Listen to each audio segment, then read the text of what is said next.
Saio hau Nafarroako gobernuak diruz lagundu du.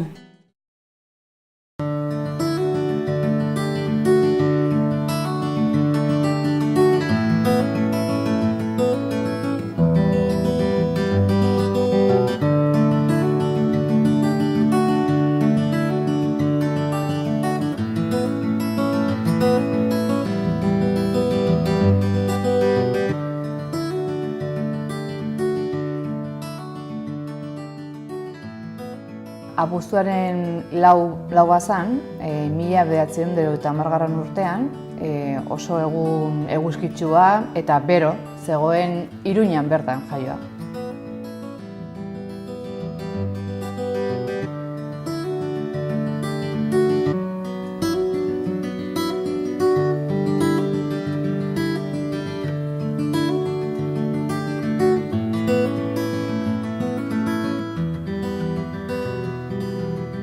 Podemos aldugun izan dira hainbat politikari esan dutena lan hau denbora baterako dela. Zuk eperik jartzen aldezu? Politikagintzan ikuste dut denbora epe baterako dela, bai, zuk esan duzun bezala, eta epe hori Podemos aldugun badokagu, 8 urte dira, bai? Eta 8 urte egotea lehenengo lerro horretan zaila da. Nik ez dakizela mantentzen diren hemen hainbat eta hainbat parlamentari 20, 25, 30 urtez, ez? Nik 2 urte daramatzat eta 2 urte hauek gogorrak izan dira. Beraz, zure alderdian 8 urte eta gero kito, ez da? Bai, horrela daukagu kode etikoan eta hau utzita, bakoitza bere lanera edo beste lan bat bilatzeko garaia iristen da. Aurretik Volkswagenen lan egin zenuela ezaguna da. Nola oroitzen duzu hori? Oso ondo, baina Volkswagen aurretik ere, nire lanbidea den hezitzaile gisa ibili nintzen, bai Iruñan, bai Zangotzan, bai Artaxoan, baita ere Tuteran, Tafallan, Erriberrin, hainbat herritan ibilia naiz, hezkuntza arloan, baita ere berdintasun arloan, berdintasun teknikaria naizen heinean, eta gero Volkswagenen aritu izan naiz, goizeko 5:00 9:00. Nahiko ordu eskasa dira, baina oso gustora, beste lan bat bezala. Beraz, zure bokazioa zein hezkuntza? Hezkuntza, bai, asko gustatzen zait hezkuntza, haur hezkuntza gainera, ez?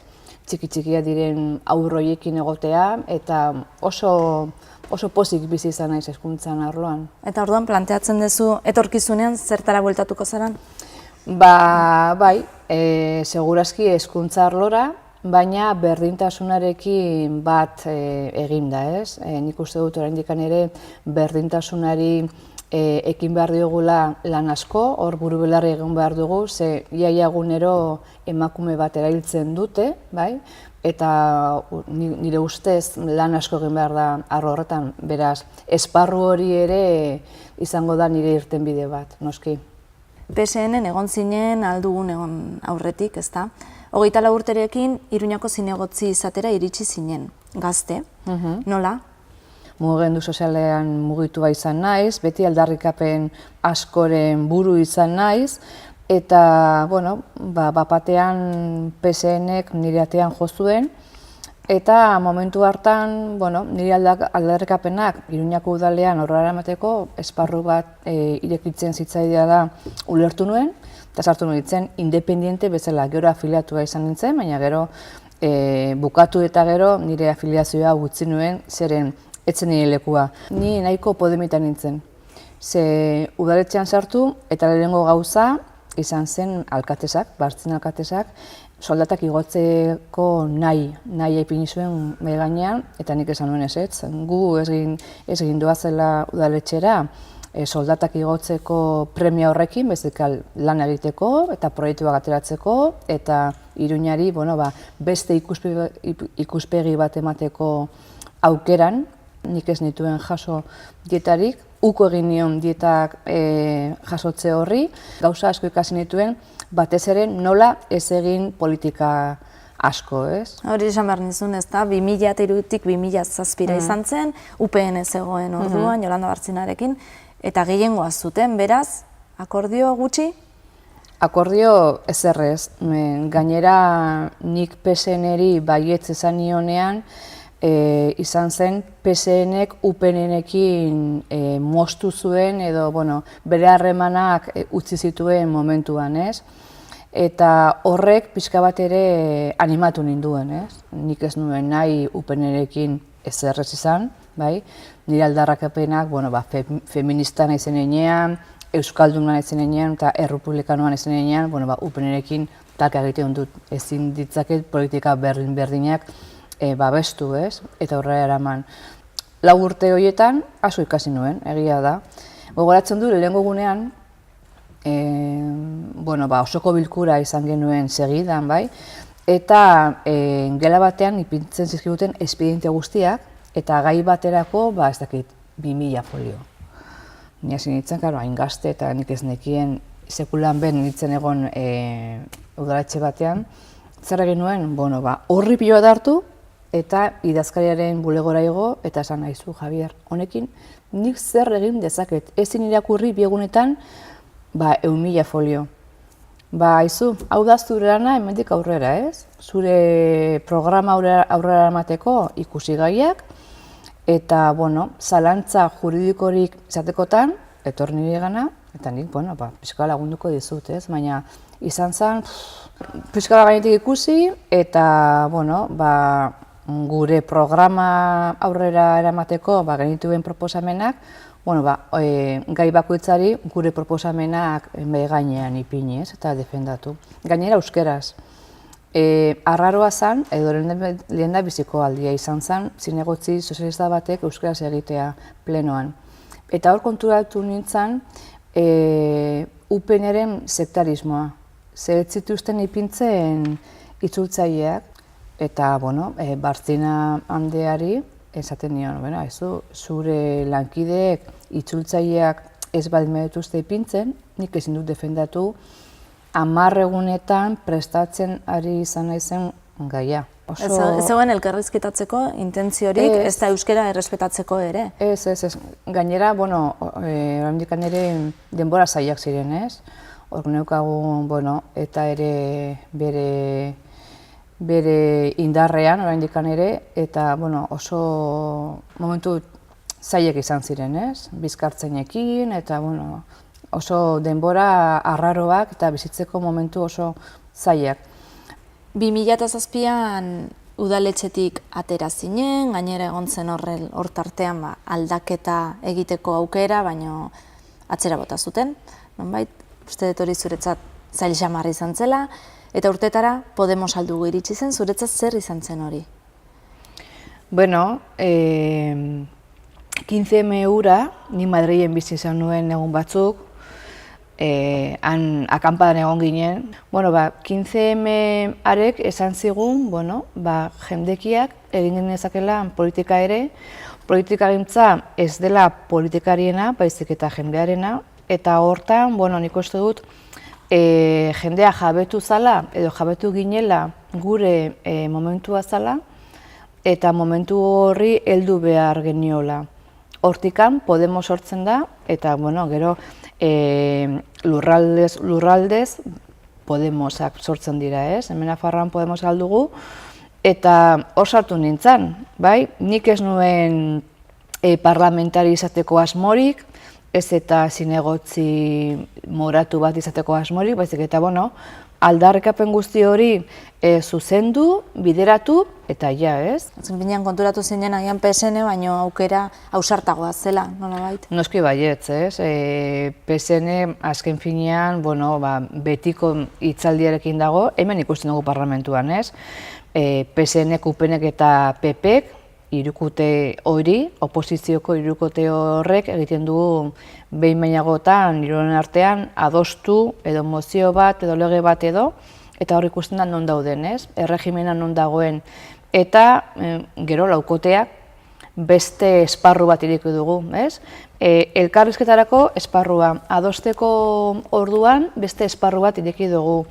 Eta hori egin behar duguna da, 2 urte hauetan errotu, sendotu, landu, eta datozen hauteskundeetan berriz ere hemen egon, ez? Nik uste dut Nafarroa amnitza dela eta amnistasun hori behingoz ikusi dela behintzat parlamentuan. ez zenuen zeure burua diputatu gisa ikusten aurretik, baina azkenen presidente moduan bukatu zenuen, nola? Beno, Podemos aldu 7 parlamentariak zituen, aman komune ipini genuen, emakume bat izan bazala eta euskalduna. Parlamentua euskalduna dela ere aldarrikatu nahi genuen, eta, bueno, 27tik, Podemoseko 2 emakume ginen euskaldun, baina Laura bozeramaile gisa nahi genuen.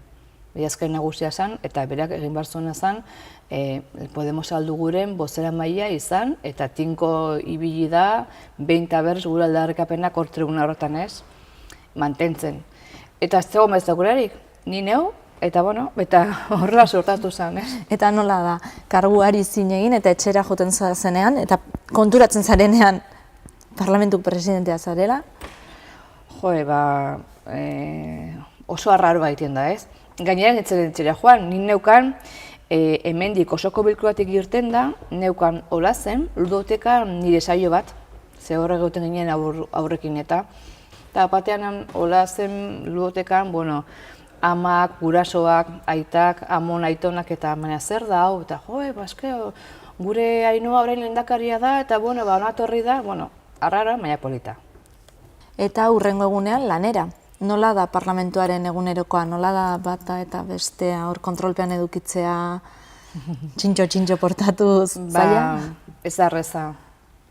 Lehen azaldudan bezala, hemen parlamentari asko badaratzate 4 legealdi. Eta ekizkite danak erreglamentua goitik bera dakite, eta segidan botoia eman eta lehendakari Andrea erreglamentuak dionez, hau bezin daiteke eta, bueno, lehenengo egunetan urduri, bai? Nire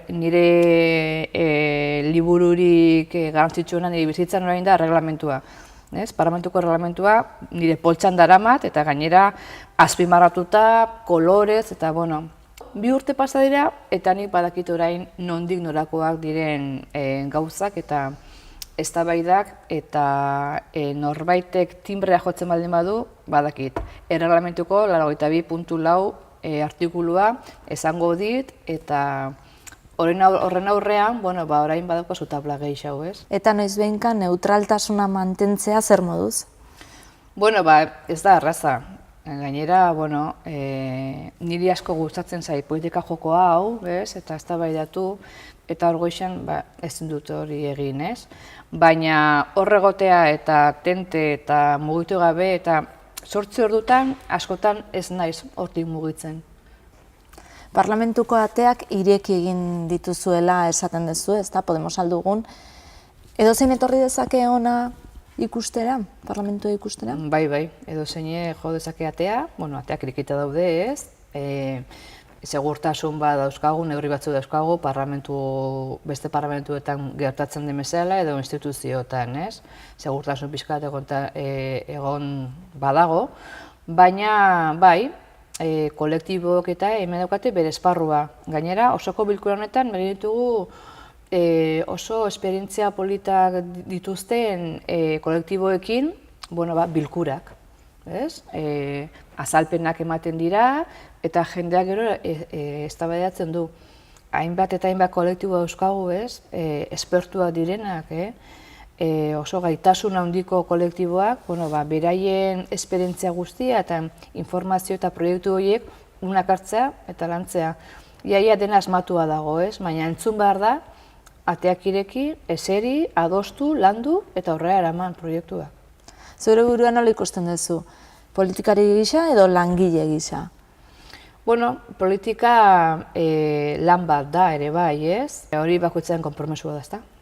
Bakoitzak egingo du zer nolako konpromesua dan eta, diru publikoa erabazten dugu, ez? Eta nik uste dut diru publikoa denez, gero horrekin egin behar zaio bueltatu herriari.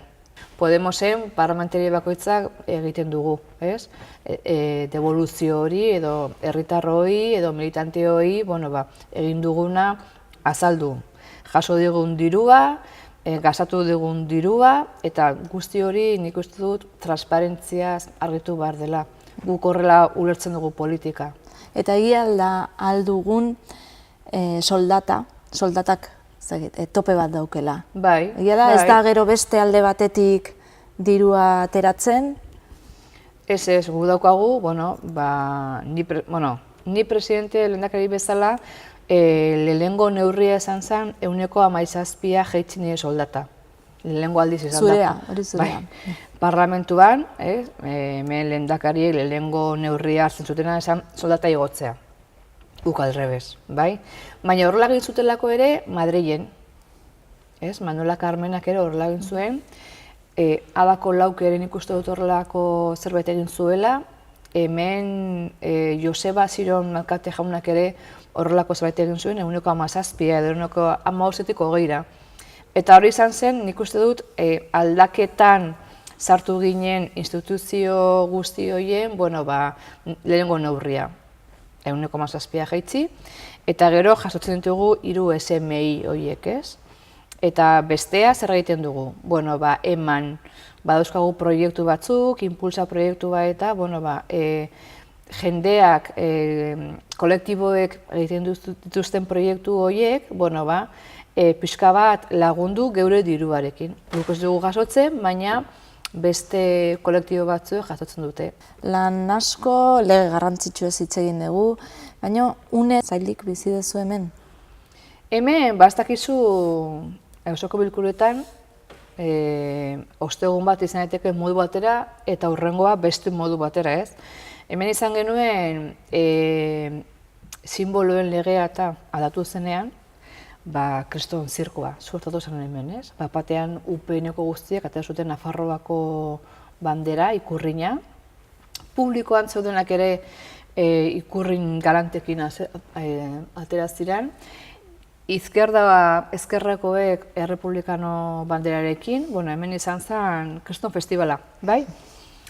Eta, ostras, hori ikusten duzunean, esaten dut zutaren, zer egiten dut, erreglamentuak eskuan izan da, dana kanpora. Baina, dana kanpora bialtzen badituzu, hurrengo egunean, titularrak, ez? Orduan, bare, lasai, bakoitzak bere ikurrekin, bere maila jarraitu, publikoak ere bere ikurrekin jarraitu, eta guazen aurrera, eta kitxo. Eta horla segintzen, ez da? Eta horla nuen, jende asko esaten zidan, ez zukendu, ez aiezu kentzeko, publikoari ere kentzeko.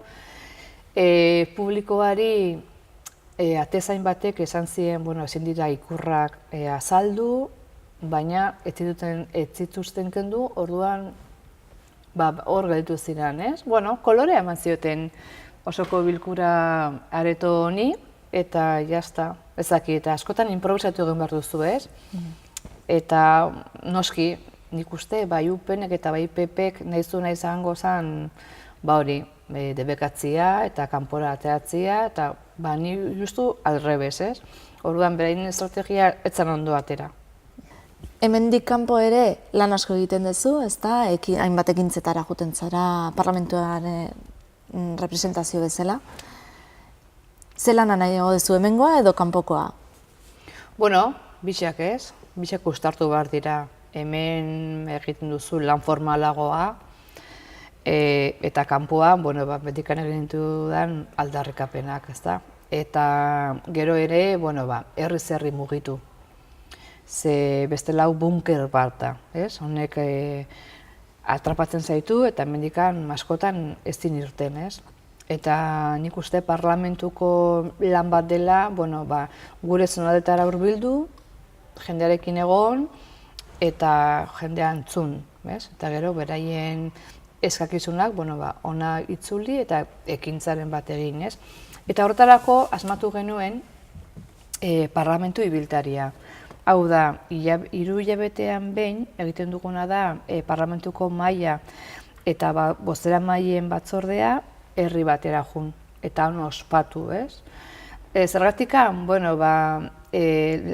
batetik, parlamentua ez delako ondo ezagutzen, ez dugu ezagutzen zein den gure parlamentuaren funtzioa, eta bestaldetik, horrek ematen didalako niri bentsat, aurretik, herria eta bai auzoko beste herriekin nik bilerak izatea. eta bueno, horrek laguntzen du pixka bat ere Nafarroako aniztasun hori ezagutzea, lantzea, eta herritarrek ere jakin dezagun, geure dela parlamentua, geure etxea dela parlamentua. Badago, batez ere agian beste alderdietan politikari asko hemendik ateratzen ez direnak, eta ez dutela kalean zer gertatzen den ikusten? Bai, oso bat delako, ez? Kalea gutxi, kalea soilik behar bada bere bizitza pertsonalerako utzi eta gero hemen barruan lan egitea. Egia da hemen barruan lan asko egiten dela, batzorde asko daude, egunero behar bada 3 batzorde dauzkazu, osoko bilkurak, gero lan parlamentarioa egin behar da, zure taldearekin ere bilera dauzkazu, eta gero gu laukoteak ere dauzkagu bilera asko departamentu ezberdinekin. Gure akordio programatiko famatu hori aurrera emateko, bilera asko egin behar ditugu departamentuekin, eta horrek ere ematen dizkizu egunean 8, 10, 12, 14 ordu, larunbat, igande, baina berriz ere hori norberaren konpromesua da. Zertarako etorri zaren, zein konpromesu daukazun, eta hori aurrera emateko zer nolako lan egin nahi duzun. Soilik barruan edo kanpokoa ere bai, ez? Eta hori uztartzea askotan ez da erraza. Orain galdera bat, segurenik jende asko galdetuko duela kanpoan. Pablo Iglesias atera zen ezagun izan gabe, politikari izatera iritsi zen eta gainera goi mailakoa. Nolakoa da bera? Pablo Iglesias? Pertsonalean, bai. Gizon xume bat. Nik ez dut ezagutzen, Begia zan, Pablo Iglesias bere lana Madrilen dauka, kongresuan dauka, gero egia da horrelako lidergoa daukaten pertsonek Espainia guztitik mugitzen dira, nik ez dakit nola daraman bere bizitza pertsonala, ze gaur Madrilen, bihar Bartzelonan, etzi Sevillan eta horrengoan Galizian, oso gogorra da bizitza hori. Egia esan horregatik, 8 urtekin nahiko eta desobra horrela ibiltzeko, ez? Baina, nik uste oso lider hona dela, oso hitzaldi honak egiten dituela eta beti inobatu egiten du, berritu egiten du, ez? Batean, badirudi gertakaera baten aurrean betiko hitzaldiak eman behar direla, baina Pablo Iglesiasek beti dauka zerbait berri, eta gainera ikusten da, bestelako gainontzeko alderdiek nola hartzen dituzten beraien hitzak, ez? Hemen ere gertatzen zaigu, gure hiritar erreskate hori, erreskate ziudadano hori, hemen ere norbaitek esaten du reskate sozial, reskate popular, bai. Eta hori ondo dago, ez? Betiko hitzak, betiko hitzaldiak eta betiko gauzei berrikuntza bat ematea oso ondo dago. Eta hori Podemosek egin du, eta zoriontzekoa da, ez? Eta zuk hemendik atera eta etxera joten zerenean, politikaz hitz egiten da etxean ere? Argia piztea politika da, ez? Hor enpresak, Endesa, porta giratorio eta nada politika, baina, ez dakit, lagunekin zabiltzanean gustora, gure gauzak, ez? Emakumeen gauzak, edo bikotearen gauzak, eta, asteburu batean, familixekin baldin basoiatz, geure gauzekin, ez? Baina politika beti sortatzen da. Eta gainera gauden gune honetan, ez? Kataluniarekin eta, politika ustel honekin, ez? Ustela eta hainbeste ustelkeria daukagun politika honekin, beti sortatzen da zerbait politika hitz egiteko, ez? Hedabideetan soilik daukagu edo politika edo futbola, ez? Eta guraldia, noski. Baina, bai, pixka bat, bai, noizean behin usten du nire esparruan, nire gauzentzat, baina politika gure bizitzan normalean nik uste du denon artean daukagula, ez? Eta etxean deskonektatzeko zer egiten du Ainhoa Aznarezek? Gauza asko, ez. Deskonektatu gutxi agian. Liburu bat irakurri, betiko topikoak, ez? Musika ipini, horrelakoak. Katalunia izendatu duzu. Egun historikoak bizitzen ari garela pentsatzen duzu? Beno, ikusi da, nik uste gobernu zentral batek, Espainiako gobernu batek ezin duela adostasuna iristeko esparru bat ireki. Ez daukala gaitasunik, eta ez daukala ez da ere intentziorik. Eta orduan, herri bat egiten duena da bere borondatea erakutsi, ez? Eta gainera oso modu bakezale batean, pasifista batean, ez? Jendea manifestatu da, urtez urte, diadak handitzen dijoaz, eta herri baten borondatean ezin da isildu. Eta hor gaude, ez? Momentu historiko batean, baina ausarta ez den gobernu zentral bat aurrean izan da, eskatu behar duguna da hitz egitea, adostasunera iristea, eta mahai baten inguruan behintzat eseri elkar ezagutzea, zergutan gara elkar ezagutzen, entzun, eta horren gainean irtenbideak eman. Hortarako da politika, ez? Baina alde batek ez baldin baduka ez gogorik, ez da gaitasunik, gaizki. Lehen esan dezuna, ez da? Norberak bere lanarekin egin nahi duen agian, ez da? Gaizki, ez? Baina, nik esperantza dukat, ez? Bi aldeen artean zerbait sortzea, baina, hori gobernu zentralak egin beharko du, ez? Bere lana ere bai. Eta gobernu zentral honek ez dauka gehiengorik, eta hor berriz ere daukagu PSOE, bai? Nun jartzen den, ze esparru politikoa duen orain berriz ere PSOEk.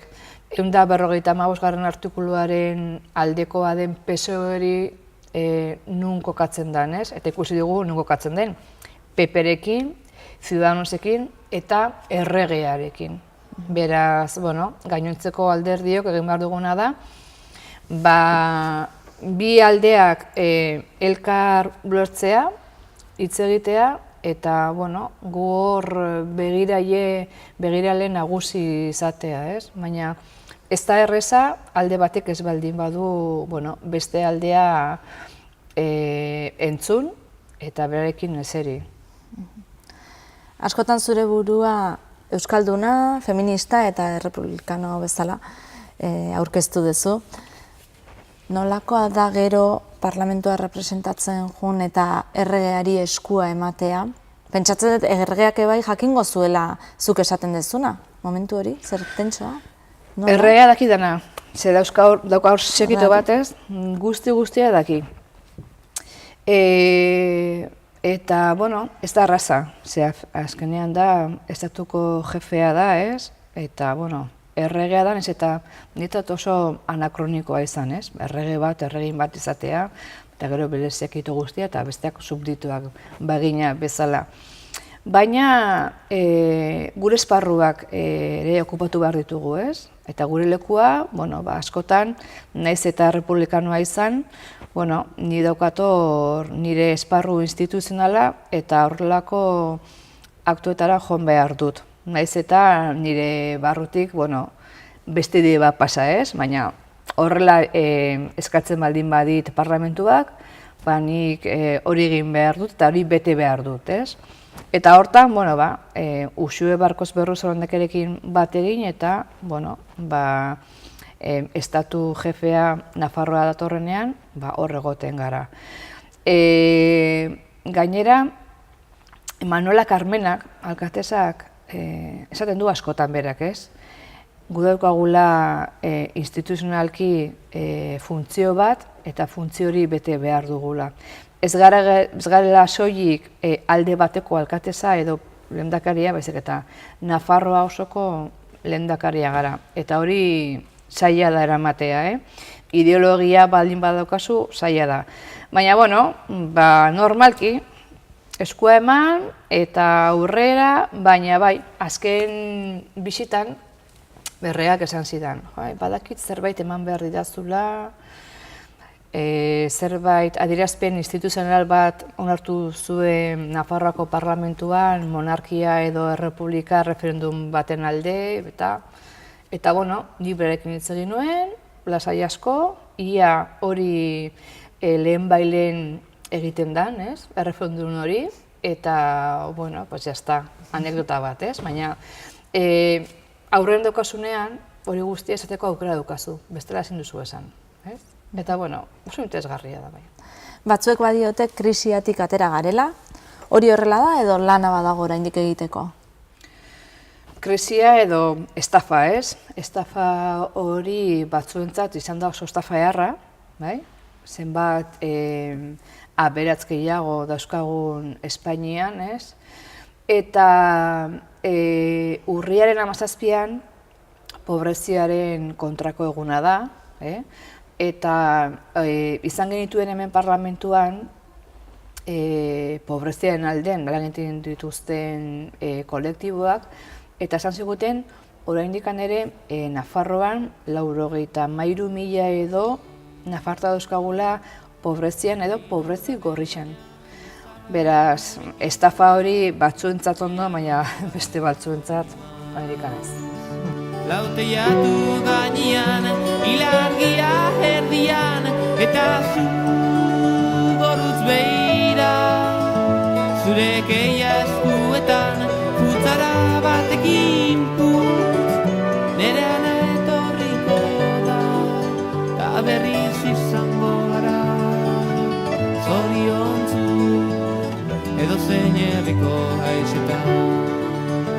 Lauteiatu gainean, ilargia erdian, eta zu gorutz behira, zure keia eskuetan. Bueno, eta hau da, zure lekua, zure lana parlamentuan, erakutsi pixkatxo bat. Hau normalen ez dugu ikusten. Bai, hemen daukagu, ordenagailu txiki bat bezala, Hemen ezerrez, 4 botoi, 3 botoi, eta bozkatzeko nik lehenengoari ematen diot eta hasten dira bozketak, eta gero ez abstentzio eta bai, eta kitxo, ahotsa emateko zakatu, eta norbaitek zerbait esaten baldin badu eta ez dauka nire baimena hitz egiteko, hemendik ahotsak entzen diot, truko bat. Hori bigarren egunen ikasi nuen, norbaitek esan da, Eta gero, hemen ikusten da dana, hemen daukazu oso ikuspegi orokorra, aurrian gizartea, herritarrak eta esertzen dira, eta gero alboetan, zuek edabideok, hor daukazu zuen kabinak, lanakiteko kabinak, eta hau ostegunero betetzen dugu. Eta zeitun ikusten da hemendik norbait lekuz kanpo edo balin badago, ezta? Bai, askotan, egia da 8 orduko osoko bilkuretan bat mantentzea 8 ordu zaila da. Nahiko mugimendu asko dago, eta askotan ere mugimendu gehiago kafetegian hemen baino, hori esan behar da ere, bai, askotan ere gertatzen da, bai. Hemen beharko dugu parlamentari guztiei deialdia, ezta, hemen txintxo egoteko, ezta? Bestela hitzak kenduko diezu. Bai, askotan ere ikusten ditugu beste parlamentu batzuk, edo kongresua edo Europako parlamentua, ezta? Hizlari bat, parlamentari bat hitz egiten, eta gero iaia hutsik, gainontzeko eserlekua iaia hutsik. Nik uste batek bere mozioa edo legea defendatzen duenean, behar duena da besteak ere entzutea, gero gainera eztabaida sortzeko. Gero nola erantzungo diozu norbaiti, kanpoan izan baldin bazara, Baina, ez da arraza 8 ordu hemen egotea, ze hainbat eta hainbat adostasunera heltzeko momentuak ere behar direlako. Eta askotan, aste osoan, soilik hemen ikusten gera elkar 50 parlamentariak. Ze egunean zehar, talde parlamentari bakoitzak, parlamentari bat batzor batetara joaten da, bestea bestera, eta orduan, ostegunero hemen bai elkar ikusten ditugu aurpegi guztiak. Eta hemen izkutatuta edo libururik edo izaten duzu, reglamentua edo? Hemen bai, lehen esan dizudan reglamentua, gainera ikusi kolorez eta egia esan da, bai. Beti eskura. Beti eskura eta segunta ze artikulu hor dauzkat, beti. Erreglamentua beti eskuan izan behar dugu. Naiz eta askotan, behar duzuna da, isik mantendu eta, eztabaida joaten ustea eta jazta, ez? Baina bai, oso interesgarria da hemen ditana ikustea. Gero ere, hemen ikusten dituzu, parlamentari batek bere momentua daukenean, ez? Nola aurretik bere eserlekuan nola errepasatzen duen bere diskurtsoa, ez? Bere hitzaldia eta gestuak eta nola egiten duen eta, ez? Bera, orain hori urtengo da, ze hor da ja urduri, ez? Bere momentua iristea, bestea ere bere paperekin eta puntatzen eta, bai, oso interesgarria da ikustea eta entzutea ere, asko ikasten da.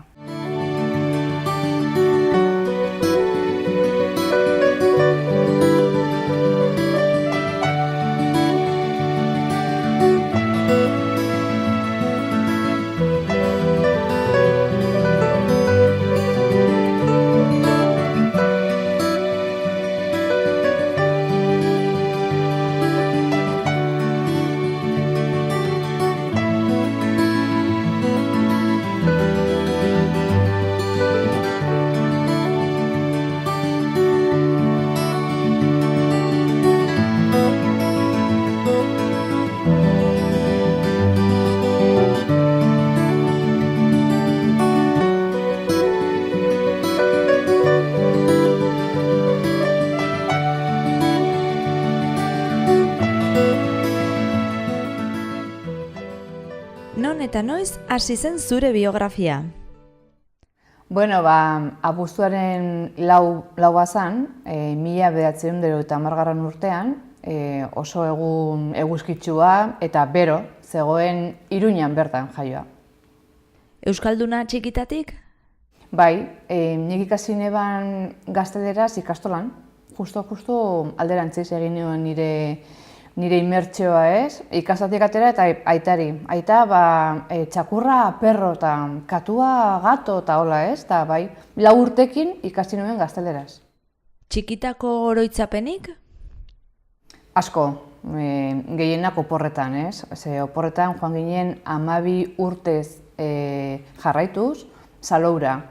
Familia osoa, 2 kotxetan, klaro, 70. hamarkadan Saloura jotea etzen orain bezala, ez? Ez zeuden autobiderik, baizik eta errepide xumeak eta, hor egoten ginen orduak eta orduak kotxez, eta gero aurreko gauan ez genuen lo egiten. Zilkartzen ginen lenguzinak eta hura zen iskanbila bat, baina, kriston emozioekin berriz ere Saloura joteko eta 15 egun egoteko. Zein eskolara joan zinen? Lehenengo Antzolan, nire amarren herrian, egon nintzen 2 urtez, eta gero 4 urterekin ja ikastola San Ferminen egon nintzen, ze hemen Iruñan etzegoen ikastola municipalik, etzegoen udal ikastolarik, eta orduan, San Ferminen joan nintzen nire nahiarekin. Eta txikitan zer? Txintxoa ala bihurria? Lehenengo urtetan oso txintxoa, eta gero bihurritzen joan nintzen. Eta gaztetan, gazte errebeldea? Bai, nahiko ze oso aldarrikapen asko nituen eta munduaren kontra negoen, oso justizia sozial zalea izan naiz, eta beti izan naiz nahiko bihurria hortan, ez? Baina, nik uste dut hori dela Ainoa, ez? Pixkanaka munduan nola dijoan ikusten, eta hori aldatu nahian, normala da aldarrikapenetan ere jorratzia, aldarrikapen horiek jorratzia, eta horrela eraikitzea neure burua. Ikasketak halabeharrez edo bokazioz? Biak, magisteritza Donostian egin eman, ze Iruñan etzegoen, euskeraz. Asko maite ditut umeak, 0-3 zikloan aritu izan naiz, nik ez dauka seme alabarik, horrek ere zerbait esan behar du, ez? Beste urtetan umeekin ibilia, baina bai, bokazioa da, eta gero ikasteko, jendea nirekin ikasteko aukera badauka, eta ni berekin ere ikasteko beste aukera badaukat, ez? Harreman bat da, bai ikasle irakasle eta irakasle ikasleekin. Zer duzu gustoko zure denbora librean? Beno, denetarik, ez? Pasiatu, nera mara joan, familisekin egon, iaia 24 orduak ematen dituzu politikako gauzekin buruan, ez? Eta askotan uztartu behar da ere bai, zure ekintza politikoa familisekin, ez? Eta askotan ikusten duzue, nire gurasoekin edo beste familiako zenide batekin, ekitaldi batean, ez? Askotan joaten naiz, bestela astean zehar ez ditut ikusten. Antzolara jun, nire amaren herria jun, zean, poteua doainik da. Kizu, orain famatua naizenez, poteua ateratzen da bastante dexente, ez? Eta gero, nire militantzia asko hoietan, aldarrikapenean jarraitu, ez? Lagunekin bueltatxo bat emateko, non? Iruña oso aproposa da, ez? Baina, lagun asko daukat, hainbat eta hainbat hiri eta herrietan ze asko mugitu naiz, bai? Asko gustatzen zaigena da nire oporretan, bai, duela 2 urte ez daukadala jaia oporrik, baina nire oporretan egiten nuena zen kooperazio bide horretan, nazio estatu batera jun, ez? Eta asko bila naiz, bai Afrikan, bai Hego Ameriketan, eta falta ez dena da orain Indiara joan. Nahi nuke ez daki proiekturen bat egin edo, baina aurrerago izango da. Orantxe bertan ezinezkoa daukat. Hondartza ala mendia? Mendizalea naiz, eta hondartza azalain txuria daukanez, ni hondartza eta guzkiarekin ez nator bat, ez? Baina hondartzan, ez dakit, atzaldeko ordu horietan, bai? Eguzkia jaisten denean eta hain polita ikusten denean hondartza, ez? Horizonte horrekin eta hor gustatu lagunekin, ez? Hitz egiten, edo kantatzen, edo pasiatzen, ez? Hiria edo herria? Herria bizitzeko eta hiria, Iruñako hiri bat bezala, Iruña hiri bat bezala, edo horrelako hiri ertainak bezala, oso ondo, ez? Oso erosoak direlako. Baina noizean behin hiri handi batetara joatea, asteburu batean edo zubi batean, gustoko daukat bai. Bizitokiak eman dezake bizi poza? Noski baietz, nire bizi poza orain Badostainen dago, herri txiki batean, gainera auzolanean egiten du gauza asko eta horrek bizi pozak hartzen du, noski baietz. Lasai egoteko toki edo leku sekretu bat? Ez daukat sekreturik iaia, baina Badostainen, ze etxe batean bizi naiz, atzekaldean jardintxo badaukat, zelai txiki badaukat, eta hor agoten gara askotan bai familia eta bai lagunak oso gustora. Eta bizipoza izateko egoera bat? Gauzak ondo ateratzea, familian danak ondo egotea, inguruan dauzkagun pertsona guztiak ere ondo egotea, horrek ekartzen du poza. Baina hortik aparte, gure ingurua ez dago ondo, jakin genuen 93.000 nafarta daukagula pobrezian eta horrek ez du pozik ematen. Horren alde lan egin behar dugu sutsu. Irakurtzeko liburu bat? Carmen Puerta Estremeraren Nafarroako idazle baten, poeta baten liburua, La otra orilla, memoria historikoari buruz eta hitz egiten du, oso polita. Eta filme bat? Ez da protagonismoa nahi dudalako, baizik eta beharrezko bazelako momentu hartan Mariposas en el Hierro dokumentala egitea. Ze hortan, aritu ginen, gatazkari irtenbide bat emateko emakume ezberdinon ahotsa, emakume biktima ezberdine kontatzen dugu pixka bat gure esperientzia, ez? Guardia Zibil baten alargunak hitz egiten du, eta hiltzuen ertzain baten alargunak ere hitz egiten du, eta izan zela eta Bizkartzaina eraman genuen emakumeok ere hitz egiten dugu, baina horren inguruan bultzatu genuen mugimendu baten alde ere hitz egiten dugu, ez? Gatazkari irtenbide adostu bat emateko gaitasuna izan genuen emakume batzuk, eta izan zen oso esperientzia izugarria, ez? Telesail bat? Ez dut telesailik ikusten. Zeren nire bizitza ez denez ordenatua, ez naiz iristen, eta gero ez ditut deskargatzen eta ez. Eta musika talde bat? Itoiz, eta bestia Lauteiatu. Bai, Bergaran gainera, eta Antzola, baina Bergaran entzun ditut askotan kontzertuetan, eta azken kontzertua Bergaran oraindikan ere buruan daukat, ito izena, bai. Sukaldari bezala, zer moduz? Bai, asko gustatzen zait, Bueno, behar bada, nire amaren aldetik, Gipuzkoako alde horretatik, datorkit, eta gainera asko relajatzen nau. Ze leku du euskerak zure bizitzan? Bueno, asko. Asko zeren nire amaren partetik daukadan familia zabala horrekin dana egiten dut euskeraz, dana. Nire bizitza egunerokoan, asko hitz egiten dut euskeraz. Euskaraz bizitzeko aukerarik ez daukagu gure Nafarro honetan, segun eta sezonalde, eta zailxamarra da, eguneroko gauzak euskaraz egitea, hau da, erosi, edo tabernaz tabernan joan, edo zaila da, baina nik ahalegin hori egiten dut. Gizartearekin konprometitu behar gara? Noski baietz, Gizartea gara, konpromezu hori ezin dugu utzi, konpromezu hori gure baitan dator, Bestela, ez baldin bada konprometitzen, gizartea ezin daiteke aldatu eta ezin dezakegu aldatu. Natura nahiko zaintzen aldugu?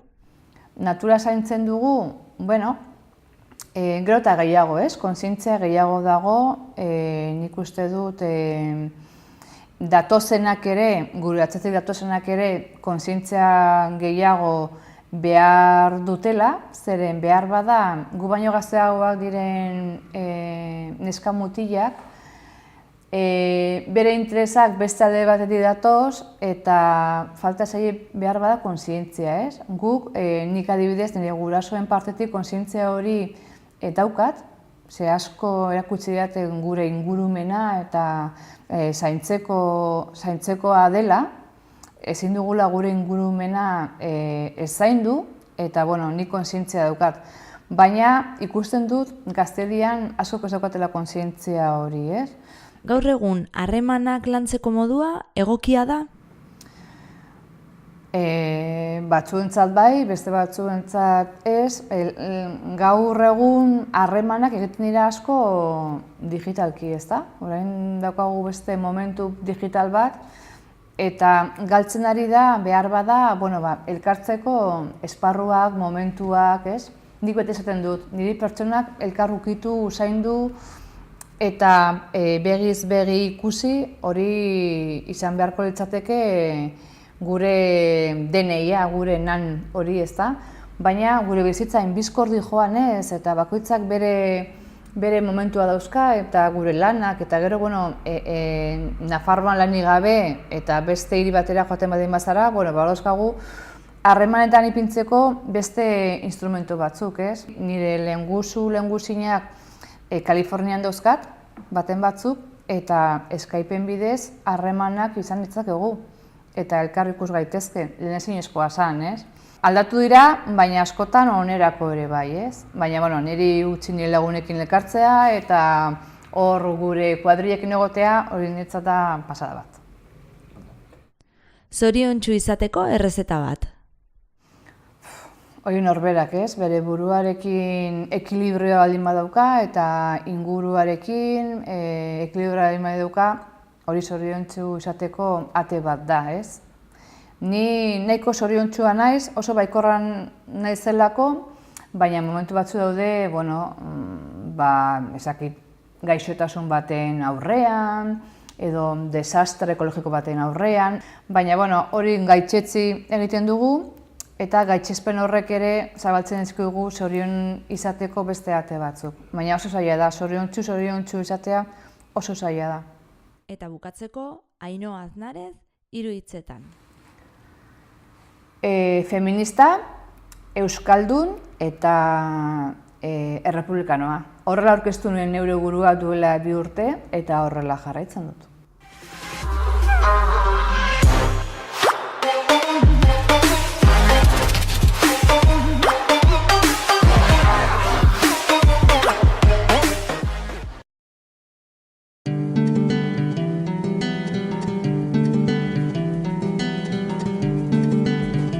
Saio hau Nafarroako Gobernuak diruz lagundu du.